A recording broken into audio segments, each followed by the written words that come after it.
그리고 오늘 우리에게 주시는 하나님 말씀을 받겠는데요. 오늘은 갈라디아서 2장 17절에서 21절까지 말씀을 한 절씩 교독하고 21절은 같이 읽겠습니다. 17절입니다. 만일 우리가 그리스도 안에서 의롭게 되려 하다가 죄인으로 드러나면 그리스도께서 죄를 짓게 하는 자냐? 결코 그럴 수 없느니라.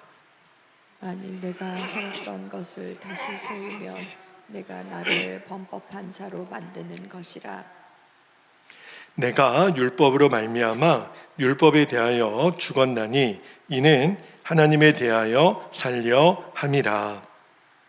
내가 그리스도와 함께 십자가에 못 박혔나니 그런즉 이제는 내가 사는 것이 아니요 오직 내 안에 그리스도께서 사시는 것이라. 이제 내가 육체 가운데 사는 것은 나를 사랑하사 나를 위하여 자기 자신을 버리신 하나님의 아들을 믿는 믿음 안에서 사는 것이라. 21절 함께요. 내가 하나님의 은혜를 피하지 아니하노니 만일 의롭게 되는 것이 율법으로 말미암으면 그리스도께서 헛되이 죽으셨음이니라. 아멘. 하나님 말씀입니다. 모두 자리에 앉겠습니다. 주일마다 전하는 갈라디아서 강의 말씀이 오늘 이제 6번째 말씀인데요. 사도 바울의 그 유명한 십자가 복음 핵심 메시지인 갈라디아서 2장 20절 말씀 중심으로 오늘 설교 제목이 여러분이 꼭 기억하셨으면 좋겠어요. 나 하나 죽으면 모든 시험은 끝난다. 제목의 말씀을 나눌게요. 예전에 실제 그런 일이 일어난 건 아니었겠지만 세상에서 가장 억울하게 죽은 사람이 누구인가, 그런 이제 재미난 이야기가 있었어요.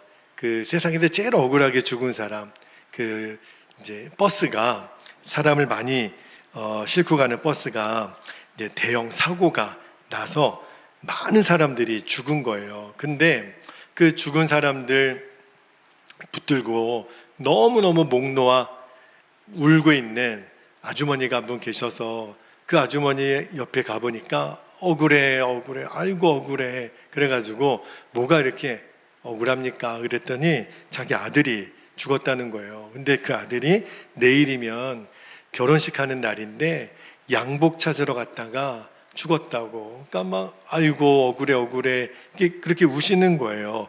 그러니까 정말 생각해도 억울하죠. 그런데 옆에 있는 사람은 더 억울한 사람이 죽었더라고요.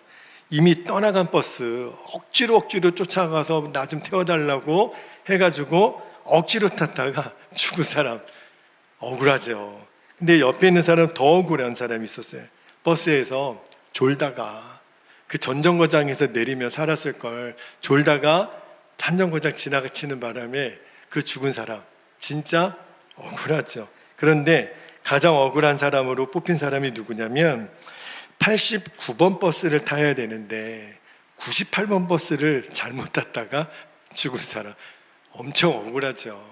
여러분 그냥 우스갯소리로 만들어낸 이야기이지요. 그런데 여러분도 살다가 억울한 일 경험해 보신 적 있으시죠? 근데 이 세상에서 제일 억울한 사람이 있다면 누굴까요? 참 우리가 억울한 일이 많은데 제일 억울한 사람은 예수님 안 믿고 죽은 사람, 나중에 지옥에 가서 제일 억울할 거예요. 믿을 걸. 왜냐하면 대한민국에서 사실은 예수님 안 믿기가 사실은 어려운 나라 중에 우리 대한민국이 그런 하나님의 은혜를 받았잖아요.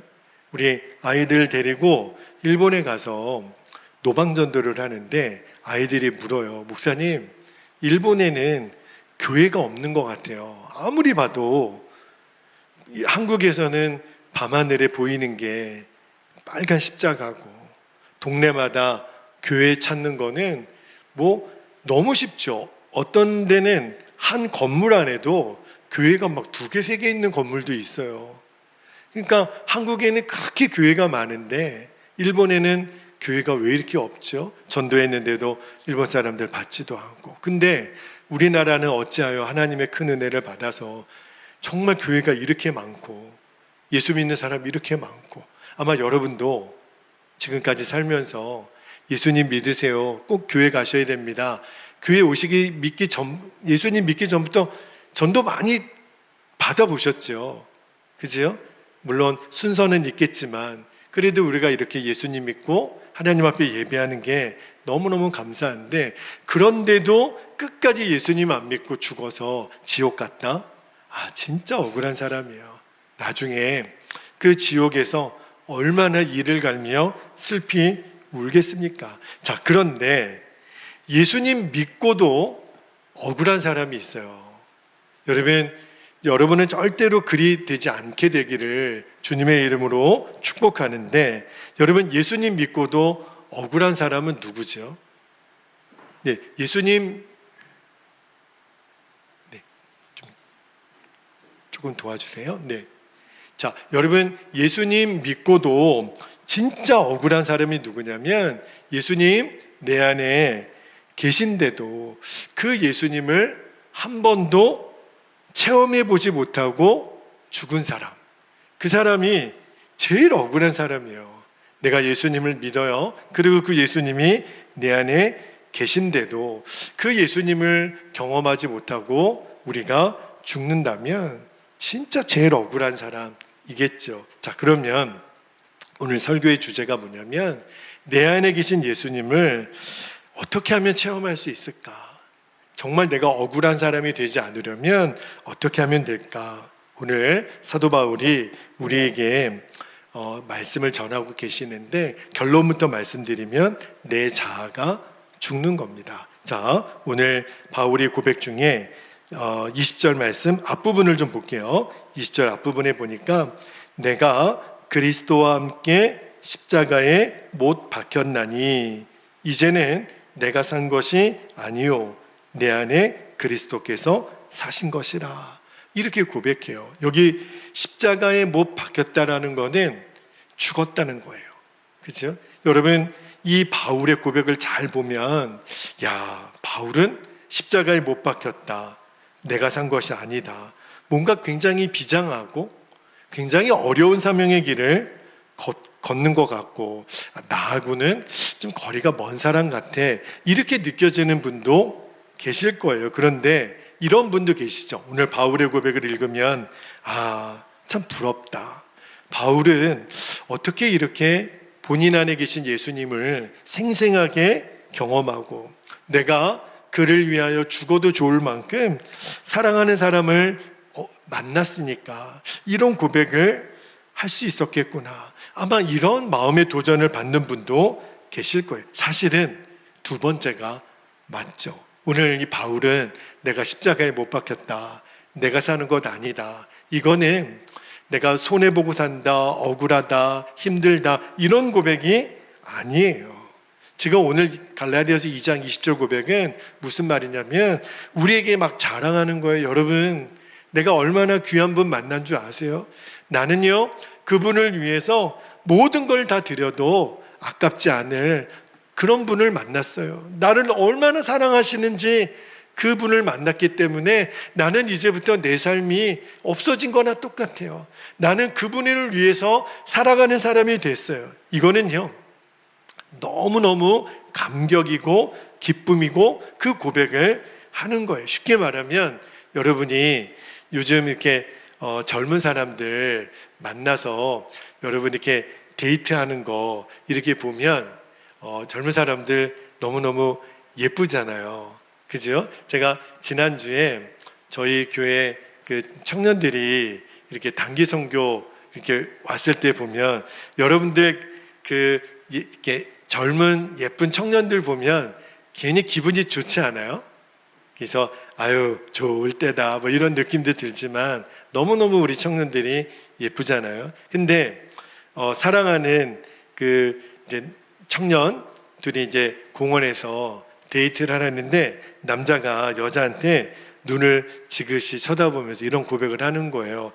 누구누구 씨, 제가 당신을 사랑합니다. 저의 사랑을 받아준다면 나는 지금 죽어도 여한이 없습니다. 이렇게 이제 꽃다발을 주면서 고백을 하는 것을 여러분이 들으면 어떤 느낌이 들어요? 좋을 때다.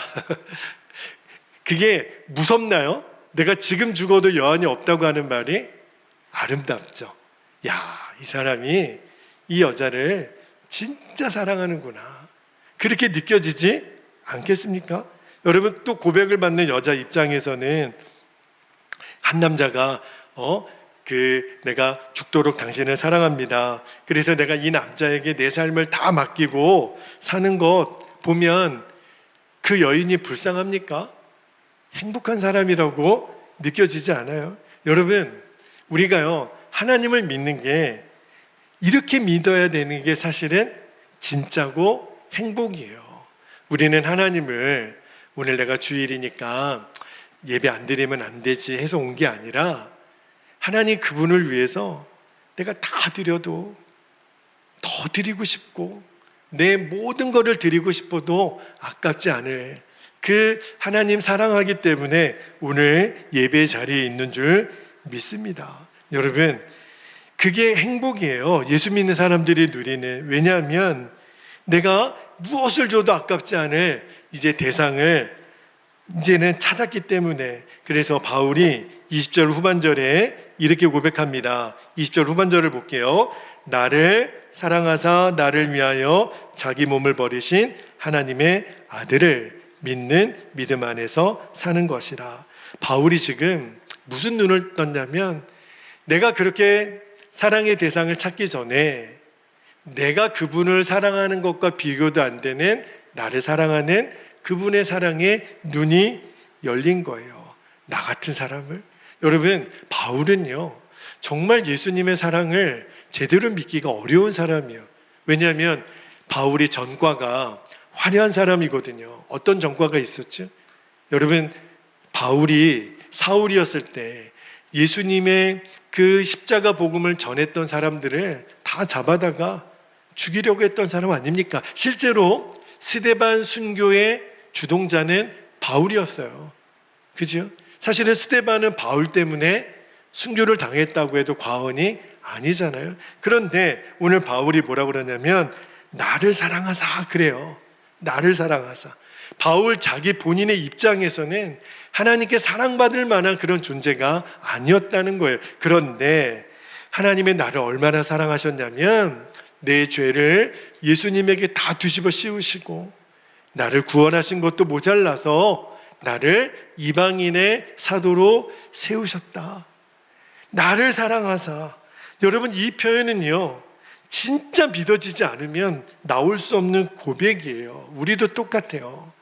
나 같은 놈을 하나님이 사랑하실까? 어떤 때는 믿어지지가 않는 그런 때가 있잖아요. 그런데 오늘 바울이 나를 사랑하사, 이런 나를 사랑하사, 정말 이거는 믿어지지 않는 은혜고 사랑이잖아요. 그러니까 이 사랑을 깨달았던 이 바울이 자기 인생을 예수님께 드리게 됩니다. 여러분, 우리가 그런 고민을 할 때가 있어요. 우리가 어떤 사람을 볼 때 저 사람은 변할 수 있을까? 우리 가정은 변할 수 있을까? 이 사회는, 우리 학교는, 우리 교회는 변할 수 있을까? 많은 사람들이 안 되겠지, 힘들겠지, 어렵겠지 이렇게 생각하지만 딱 하나 길이 있습니다. 우리 가정이 변하고 교회가 변하고 학교가 변하고 사회가 변할 수 있는 딱 하나 길이 있어요. 그게 뭐냐면 나 하나 죽으면 됩니다. 여러분, 그 중국의 그 장개석이라고 하는 총통 아시죠? 그분 당시에 중국은 나라가 둘로 나눠져 있었어요. 특히 군대가 나눠져 있었습니다. 그래서 내전이 있었죠. 국민군과 중공군이 딱 둘로 나눠져서 싸우는데 그 장개석 총통은요 국민군의 지도자였죠.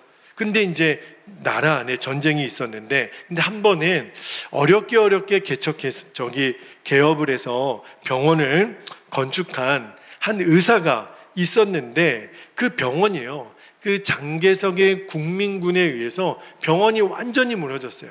여러분, 지금도 이스라엘이나 저 러시아와 우크라이나 전쟁 이렇게 보면 건물들이 어마어마하게 무너지잖아요. 근데 그 중에 어떤 한 사람의 병원이 다 무너졌어요. 그러니까 마음이 얼마나 상심이 되겠어요. 가만 보니까 장개석의 국민군에 의해서 병원이 무너졌으니까 얼마나 믿겠어요. 자, 그런데 그 의사가 말입니다. 그 국민군의 그 병사들 중에 다친 사람들, 환자들이 있잖아요. 그 사람들을 보고 외면할 수가 없는 거예요. 내 병원을 다 망가뜨린 사람들인데, 근데 이 의사가 그 장개석의 국민군에 부상당한 군인들을 치료해 줍니다. 그리고 그 국민군을 아예 따라다니면서 병사들을 치료해 줘요. 이게 있을 수가 없는 일이잖아요. 나중에 장개석이 그 보고를 듣는 거예요. 근데 나중에 알고 보니까 그 의사가 예수님을 믿는 크리스찬이었던 거예요. 그래가지고 그 경험을 자기 부인 그 송미령 씨에게 얘기를 했답니다. 우리 군대들에 의해서 병원이 다 박살난 한 의사가 환자들을 군인들을 치료해 줄 뿐만 아니라 따라다니면서 그렇게 치료해 줬다고 했더니 그 송미령 그 부인이 이렇게 얘기를 하더래요. 그게 바로 기독교이지요. 이렇게 얘기를 하더래요. 그래서 장개석이 듣고 아, 그런가? 그런 게 기독교야? 그런 사람들이 기독교인이야? 그러면 나도 예수님 믿겠어. 그래서 장개석이 기독교로 개종을 합니다. 여러분, 의사 입장에서는 말이 안 되는 일이잖아요. 우리 병원, 내가 빚을 내서 그렇게 겨우겨우 지은 병원을 완전히 다 망가뜨린 그 장개석과 국민군이 미웠지만, 그러나 그 병사들이 다치고 죽어가는 사람들을 외면할 수 없어서 그들을 치료해 줍니다. 그게 어떻게 가능한 거죠? 내가 죽었기 때문에 가능한 거예요. 내 두 아들 동인동신이를 죽인 그 손양원 목사님, 그 두 아들을 죽인 그 공산군 안재석을 자기 아들을 양자로 삼잖아요. 여러분, 그게 어떻게 가능하죠? 이유는 딱 하나, 내가 죽었기 때문에 그래요. 제가 지난주에 굉장히 중요한 두 번의 인터뷰 일정이 있었습니다. 지난 목요일 날, 결과는 두고 봐야 알겠지만 그 분당에 분당 우리 교회라고 이찬수 목사님 교회에서 이제 분리개척을 해서 29개 교회로 이렇게 나눠지는 교회가 되었는데, 아마도 그 교회에 이제 흩어진 교회들이 우리 한국에 있는 작은 교회들, 지역 교회들을 섬기고자 꿈 넘어 꿈 프로젝트라는 거를 이제 시작을 했는데, 3년 차인 올해가 이 전라도 지역에 있는 교회들을 섬기자. 근데 이제 그 교회들을 선정하는 그 과정 가운데 제일 먼저는 서류 전형이 있었어요. 제가 이제 서류를 제출하고 있었는데 지난 목요일 날 서류 전형에 통과하신 분들을 따로 면접을 하신다 그래서 제가 다녀왔습니다. 결과는 주님이 인도하시겠지만 그래도 두 분의 목사님하고 이렇게 인터뷰하는 시간이 있었고, 또 그 다음날 금요일에는 제가 지금 목회 코칭이라고 하는 거를 받고 있는데 1년 동안, 근데 그 일환으로 컨설팅을 해줘요. 저와 우리 교회 전반적인 거를 컨설팅을 해주고 앞으로 우리 베델교회가 어떤 모습으로 나가야 되는지에 대해서 청사진을 이렇게 그려주는 작업을 했었는데, 지난 금요일 날 그거를 확인하는 인터뷰 시간이 있었어요. 그런데 이 두 번의 인터뷰 주제는 뭐냐면, 우리 베델교회는 어떤 교회가 될 거고, 그리고 어떤 교회가 되어야 하는지, 그 주제에 대한 고민이었어요. 저도 많은 생각이 들더라고요. 우리 베델교회는 다른 교회랑 비교해서 어떤 차별성이 있고, 우리 교회는 앞으로 어떤 목표를 가지고 나아가는 교회가 되어야 되는가, 많은 생각이 있었는데 다 이야기하기는 어렵지만 여러분과 한 가지만 좀 나누고 싶은, 제가 언제까지 목회를 여러분과 함께 할 수 있을지는 모르겠지만 제 목회 기간 동안 정말 하고 싶은 건 뭐냐면, 저를 포함해서 예수님이 여러분 안에 정말 계시다라는 것, 예수님이 내 안에 계신 것을 정말 경험케 하는 교회, 그리고 우리 교회가 목사의 교회도 어떤 직분자의 교회도 어느 누군가의 교회도 아닌 오직 예수님의 교회가 되는 것. 그래서 우리 성도들이 예수님과 진정으로 동행하는 성도들이 되게 하는 것, 이것이 제가 갖고 있는 우리 교회에 대한 큰 비전이에요. 예수님이 마태복음 18장 20절에 이렇게 말씀하십니다. 두세 사람이 내 이름으로 모인 곳에는 나도 그들 중에 있느니라. 여러분, 교회가 누구 이름으로 모이느냐에 따라서 역사가 달라진다는 이야기인데, 여러분 최근에도 한국 교회에 이름만 대면 유명한 목사님들 있으시잖아요. 그래서 그냥 그 목사님 이름만 대면 그냥 뭐 찾아보고 할 것도 없어요. 아, 그래? 그 목사님? 아, 그럼 나는 그 교회에 가지. 그런 정말 영향력이 큰 목사님이 있죠. 그래서 그런 어떤 유명세로 교회에 모일 수도 있을 것 같은데, 근데 여러분, 그것도 귀하죠. 그러나 어떤 사람의 이름으로 모인 교회는요, 실제로는 진짜 능력이 있다고 말하기 어렵습니다. 어쩌면 모래성일 수도 있어요. 왜냐하면 그 목사님의 이름으로 모였다면 그 목사님이 없으면 어떻게 할 거예요? 그 목사님이 무너지면 어떻게 할 거예요? 그 목사님이 어떤 말도 안 되는 일로 정말 한순간에 무너지게 되면 목사의 이름으로 모여진 그 교회는요, 사분오열되는 거는 시간 문제죠. 저는요, 개인적으로 저에게는 병든 자를 고칠 능력도 없고요, 저는 마음이 상한 사람을 위로할 수 있는 그런 능력도 없어요. 제가 뭘 할 수 있겠어요. 그러나 한 가지 저는 믿는 것이, 예수님은 해주실 거야. 저는 하지 못해도 우리 교회의 모든 문제 부흥의 열쇠는요, 예수님에게 있는 줄 믿습니다. 그래서 우리 베델교회는 어떤 사람의 영향력이 아니라 예수님이 주인 되시는 교회가 되기를 축복합니다. 그래서 얼마 전에 여기 우리 교회 뒤에 있는 그 아파트 단지에 아마 광고 기획사 하시는 집사님이신 것 같아요. 찾아오셔서 베델교회가 제일 가까운 데 있으니까 엘리베이터 안에 보면 거울이 있잖아요. 그러면 엘리베이터 타면 사람들이 다 거울을 보지 않습니까?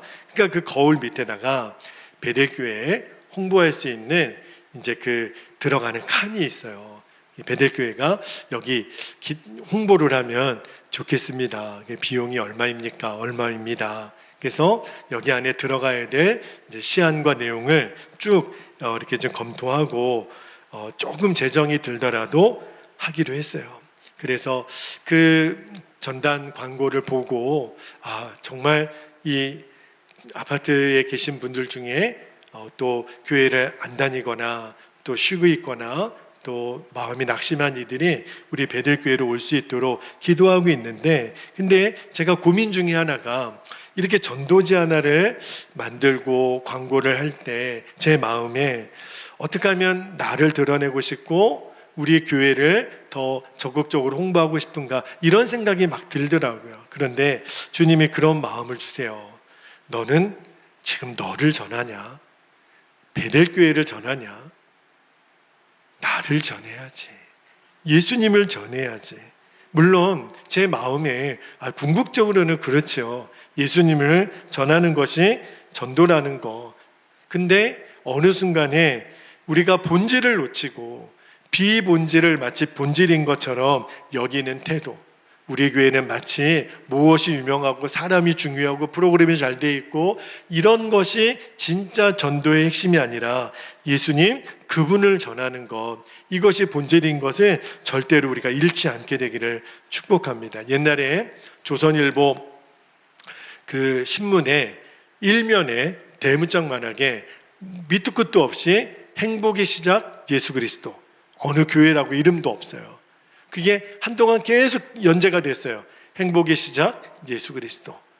도대체 누가 이 광고비를 내고 일반 신문에 일면에 이거를 냈을까? 나중에 이제 추적해 보니까 저기 서울에 감자탕 교회로 유명했던 광염교회가 그 일을 했더라고요. 왜냐하면 우리는 우리 교회를 드러내는 것이 아니라 행복의 시장은 오직 예수 그리스도입니다. 우리 교회 주차장 담벼락에도 예수 그리스도 행복의 시작 이렇게 했잖아요.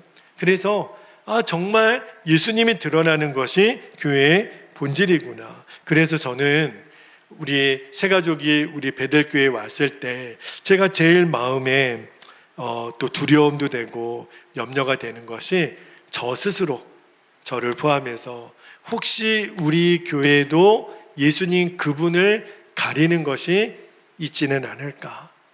하나님 그게 없도록 해주세요 기도하는데, 그게 뭐냐면 여러분, 어쩌면 여러분도 그럴 수 있어요. 내가 예수님을 가릴 수 있는 대상일 수도 있습니다. 어찌 그럴까?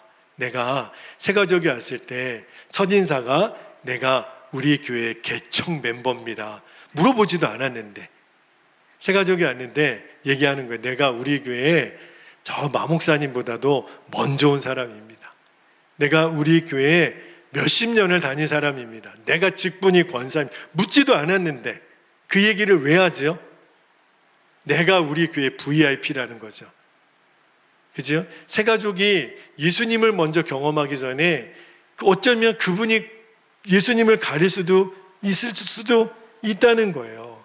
여러분, 내가 오래 다닌 거, 직분이 뭔 거, 그리고 내 생각, 내 주장을 강요하는 것, 이게 굉장히 우리가 예수님을 가리는 도구가 될 수 있다는 거 꼭 기억하셔야 돼요. 말씀을 전하는 저는 당연히 그렇죠.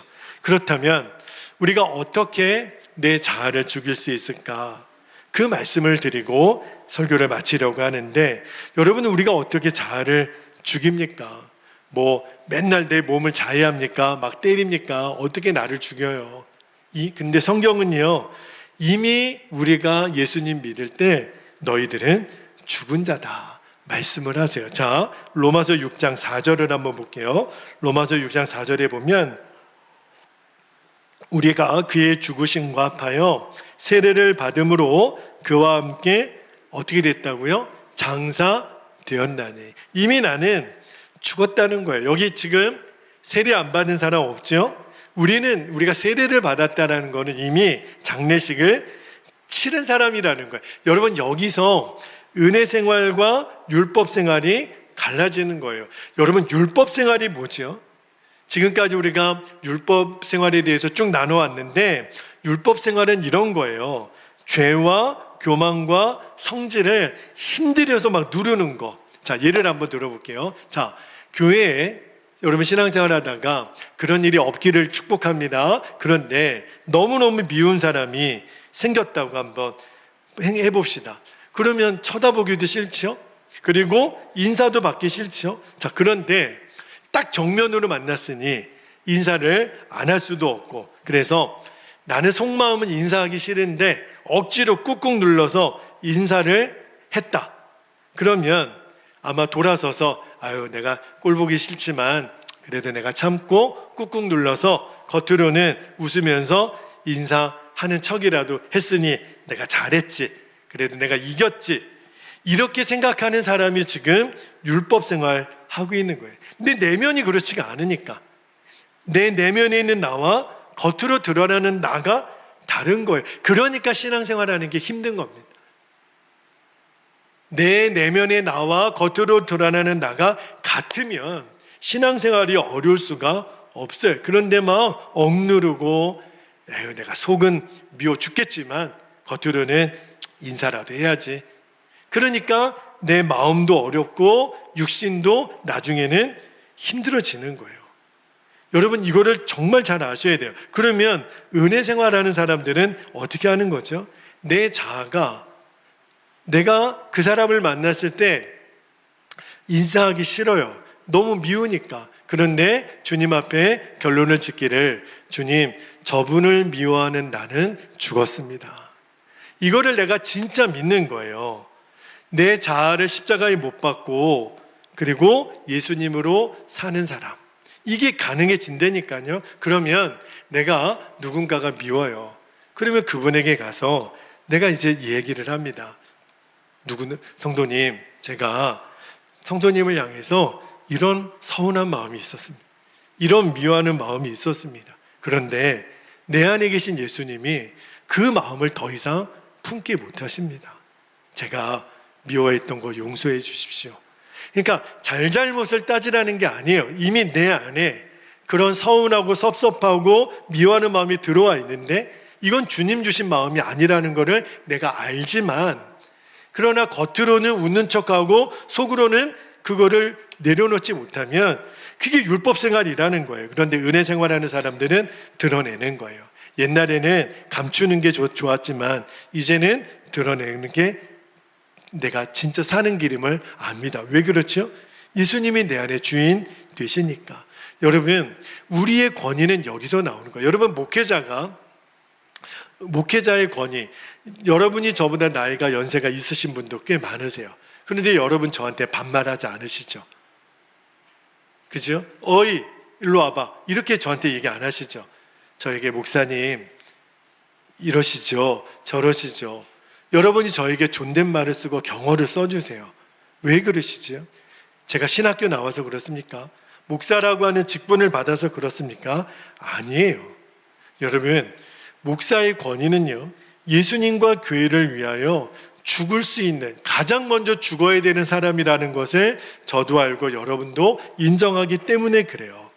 세계적인 리더십의 권위자였던 존 맥스웰 목사님 간증이에요. 이분이 한 번은 어떤 목회자 세미나에 강사로 초청을 받아 갔는데, 근데 집회 강사가 3명이었어요. 첫째 날, 둘째 날, 셋째 날 강사가 다 다른 거예요. 근데 이 맥스웰 목사님이 3번째 날 강사인데, 그래도 다른 목사님들 설교는 세미나는 어떻게 하시나 뒤에서 이렇게 들었대요. 그런데 말씀이 너무너무 좋아요. 아주 성공적으로 이렇게 큰 교회도 세우시고 탁월하게 명강의를 하시는데, 근데 문제는 그 세미나에 참석했던 목사님들의 표정이 너무 어두운 거예요. 은혜를 못 받고 있는 거예요. 그러니까 이 맥스웰 목사님이 이번에 참여하신 분들이 은혜 받을 준비가 안 돼 있나? 왜 이렇게 좋은 말씀을 듣는데도 왜 이렇게 얼굴이 어둡고 표정이 굳어 있고 은혜를 못 받고 마음이 다쳤나? 고민이 되는 거예요. 나는 어떻게 말씀을 전해야 되는지. 그런데 둘째 날 저녁에 3번째 날 본인의 말씀을 전해 강의 원고를 보고 준비를 하고 있는데 주님이 느닷없이 그런 마음을 주시더라는 거예요. 어떤 마음을 주시냐면, 너 이 원고를 바꿔라. 어떻게 바꿉니까? 그랬더니 너의 성공 이야기가 아니고 실패한 일에 대하여 증거하라. 아니 주님, 성공한 이야기를 해도 지금 사람들이 은혜를 못 받고 있는데 제가 실패한 얘기를 하라고요? 아니 말이 안 되잖아요. 나도 성공한 이야기 하고 싶은데. 근데 결국은 이 맥스웰 목사님이 순종을 했다는 거예요. 그래서 그 회중들에게 목사님들께 제가 지금부터 저는 저의 실패, 저의 실수, 제가 저질렀던 죄에 대하여 말씀을 드리겠습니다. 하나하나 바보같이 실수했던 일, 실패했었던 일. 그런데 그렇게 말씀을 전하는데 참석했던 목사님들 표정이 너무 밝아지더라는 거예요. 너무 환해지더라는 거예요. 그리고 막 박수를 치면서 너무 좋아하고, 그러면서 이 맥스웰 목사님이 어떤 마음을 이렇게 받았냐면, 우리 목사님들이 성공한 사람들, 탁월함을 가진 목사님들의 이야기를 들을 때는 이런 마음이 든다는 거예요. 저분은 태생부터 다른 분이었겠지. 저렇게 성공한 목사님들을 비하면 나는 못났고, 나는 초라하고, 나는 이것밖에 안 되고, 이런 마음으로 은혜를 못 받고 있었는데 저 맥스웰 목사님 강의를 들으니까 저런 목사님도 저렇게 실수하고 실패했고 엉터리 같고 바보 같은 일을 저질렀던 분임에도 불구하고 하나님이 이렇게 쓰시는구나, 하나님이 얼마든지 역사하실 수 있구나. 이게 회중 참여하신 목사님들에게 막 깨달아지니까 나중에는 강의가 끝나고 막 테이프를 사가시고 몇 주 뒤에 목사님 때문에 내가 힘을 얻었습니다. 제가 다시 일어날 수 있는 용기를 얻었습니다. 막 편지를 받으시고. 여러분, 맥스웰 목사님이 이렇게 쓰임을 받을 수 있었던 결정적인 이유는 뭐죠? 주님이 그러셨거든요. 성공한 이야기 하지 말고 실패한 이야기 해. 그때 순종한 것밖에 없었어요. 여러분, 이게 바로 나의 죽음입니다.